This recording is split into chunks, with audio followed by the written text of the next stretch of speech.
নমস্কার। তো ফাইনালি দেখে আসলাম করিনা কাপুর, টাব্বু এবং কৃতি সানন অভিনীত ক্রিউ। তো কেমন হলো সিনেমাটা? এক লাইনে যদি বলতে হয়, গ্ল্যামার দিয়ে পাবলিককে মুরগি বানানো। এটাই হচ্ছে এই সিনেমার মেন হচ্ছে টপিক। বিষয়টা হচ্ছে যখন ট্রেলারটা এসেছিল, ট্রেলারটা আমার খুব ইন্টারেস্টিং লেগেছিল যে হ্যাঁ, এর মধ্যে কিছু একটা ফানি মুভমেন্টস থাকবে, একটা ভালো কন্টেন্ট থাকবে, তারপরে কপিল শর্মা আছে, দিলজিৎ যোশী আছে। কিন্তু না, সেই জায়গাটা আমি এক ফোঁটাও সিনেমাটা দেখে ফিল করলাম না এবং আমি যথেষ্ট ডিসঅ্যাপয়েন্টেড হয়েছি সিনেমাটা দেখে। প্রথম কথা বলবো, যদি এন্টারটেনমেন্ট পারপাস যদি আপনারা দেখতে চান, ঠিক আছে, চলো এন্টারটেনমেন্ট একবার অন্তত দেখা যায়। তার ট্রেলারে যেটা দেখানো হয়েছিল, সিনেমায় গল্প হচ্ছে তারা তিনজন এয়ারলাইন্সে কাজ করে।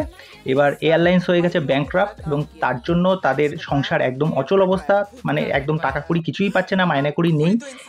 এই মতো অবস্থায় একদিন তারা জানতে পায় যে তাদের এয়ারলাইন্সের মাধ্যমেই স্মাগলিং হচ্ছে। কেননা সেই প্লেনের মধ্যে একটা দৃশ্য আমরা দেখতে পাই, একজন বয়স্ক লোক শুয়ে আছে এবং তার গায়ে পুরো সোনার বিস্কুট। এইটা দেখে তাদের চক্ষু চড়ক গাছ এবং তারা প্ল্যান করে যে এইবার তারা কিছু একটা করবে, একটা স্মাগলিং করবে, এটাকে লুটবে। ফার্স্ট হাফ যদি বলি, সিনেমার ফার্স্ট হাফ যথেষ্ট এঙ্গেজিং, এন্টারটেন আছে, আমি বলবো না খুব একটা খারাপ।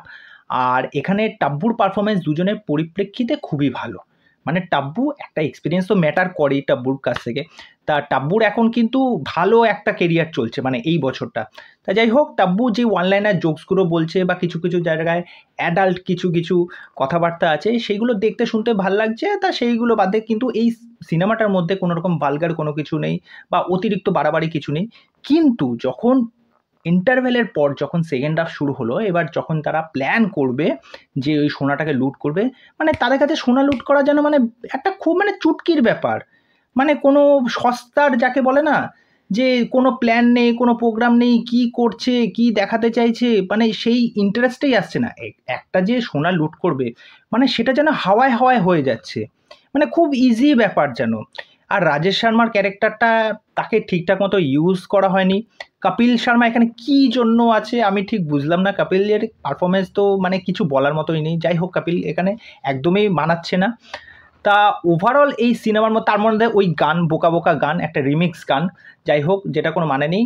আর যেটা হচ্ছে যে কৃতি সানন আর টাব্বুর পারফরমেন্স আর কারিনার পারফরমেন্স নিয়ে যদি বলা হয়, টাব্বুর performance far better. Kareena Kapoor ঠিকঠাক আছে, কয়েকটা এই মিমিক্রি বা কতগুলো যেগুলো সাধারণত চুলবুলি ব্যাপার ট্যাপার যেটা কারিনা কাপুরের মধ্যে থাকে, তা সেইগুলো এখানে ওয়ার্ক করেছে মোটামুটি।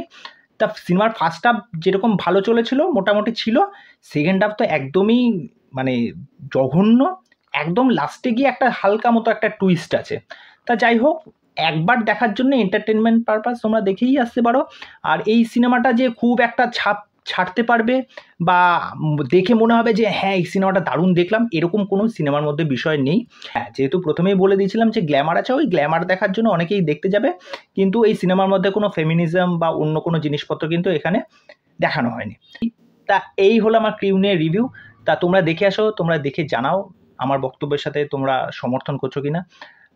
তা চলো, পরবর্তী নেক্সট ভিডিওতে আবার দেখা হচ্ছে। আর চ্যানেলে এসে আমার চ্যানেলটাকে সাবস্ক্রাইব করে দে। এইভাবে আমার সাথে থাকো, পাশে থাকো। আজকের মতো এখানেই, নমস্কার।